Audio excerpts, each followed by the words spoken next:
Hello students, welcome to my channel. So student, आज की video में मैं लेकर आई हूँ आपके BA second semester political science, जिसमें आपको पढ़ना है पॉलिटिकल थ्योरी एंड कॉन्सेप्ट। इसका मॉडल पेपर आज की वीडियो में मैं लेकर आ गई हूँ, क्योंकि आप सभी के एग्जाम स्टार्ट हो गए हैं और बहुत सारे स्टूडेंट्स के कमेंट भी आ रहे हैं मैम पॉलिटिकल साइंस की वीडियो पर क्वेश्चन अपलोड कीजिए।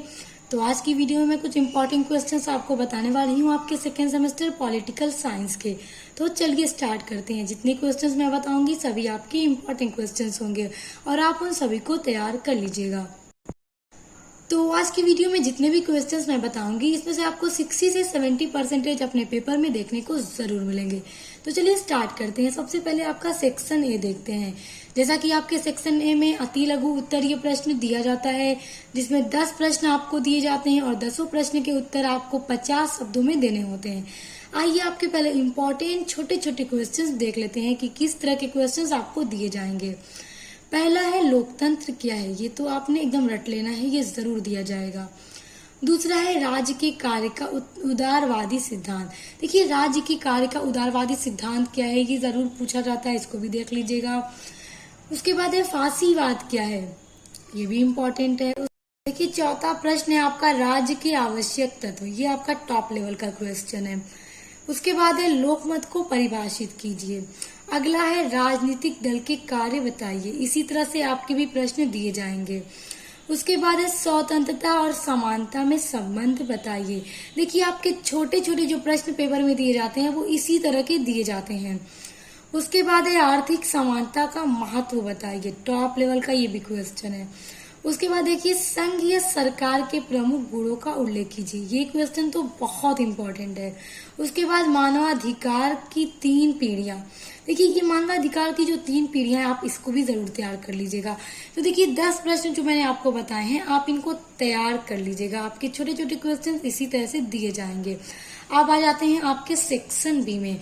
और देखिए सेक्शन बी में आपको मैं कुछ इंपॉर्टेंट क्वेश्चन बता रही हूँ, आप उनको तैयार कर लीजिएगा।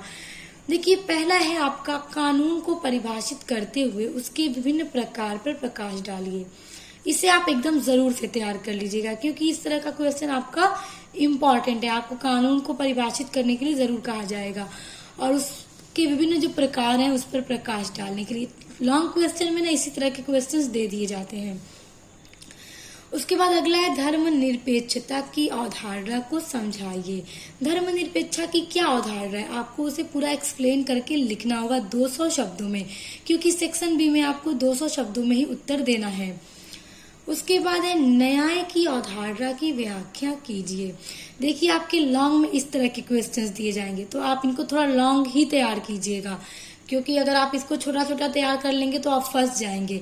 बड़ा तैयार किए रहिएगा ताकि आप 200 शब्दों में लिख सकें। उसके बाद देखिए अगला है राजनीति शास्त्र को परिभाषित करते हुए इसकी प्रकृति का वर्णन कीजिए। देखिए ये जो क्वेश्चन मैं आपको बता रही हूँ, राजनीति शास्त्र को परिभाषित करते हुए इसकी जो प्रकृति है उसका वर्णन कीजिए। देखिए आपका सब्जेक्ट ही राजनीति शास्त्र है, तो राजनीति शास्त्र को परिभाषित करने के लिए जरूर कहा जाएगा। अब चाहे लॉन्ग में कहा जाए या शॉर्ट में कहा जाए, मगर कहा जरूर जाएगा। देखिए आपका अगला प्रश्न है संप्रभुता के एकत्ववादी सिद्धांत का मूल्यांकन कीजिए। यानी इसका क्या सिद्धांत है, आपको पूरा मूल्यांकन करना होगा। तो जो आप सिद्धांत पढ़े हैं ना अपने सिलेबस के अंदर, उस सिद्धांत को जरूर तैयार कर लीजिएगा, क्योंकि सिद्धांत कभी कभी शॉर्ट में या फिर लॉन्ग में पूछ देता है और ज्यादातर तो लॉन्ग में ही पूछता है, यानी सेक्शन बी में या फिर सेक्शन सी में। तो सेक्शन सी में पूछेगा तो आप लोगों को 500 शब्दों में आंसर देना होगा, तो इसीलिए इस तरह के प्रश्न को लॉन्ग ही तैयार कीजिएगा, मैं बार बार आपको बता रही हूँ। अब देखिए राजनीतिक दल क्या है, यह दबाव समूह से किस प्रकार भिन्न है। यानी राजनीतिक दल दबाव समूह से किस तरह से भिन्न है, अलग है, तो आपको ये भी बताना होगा।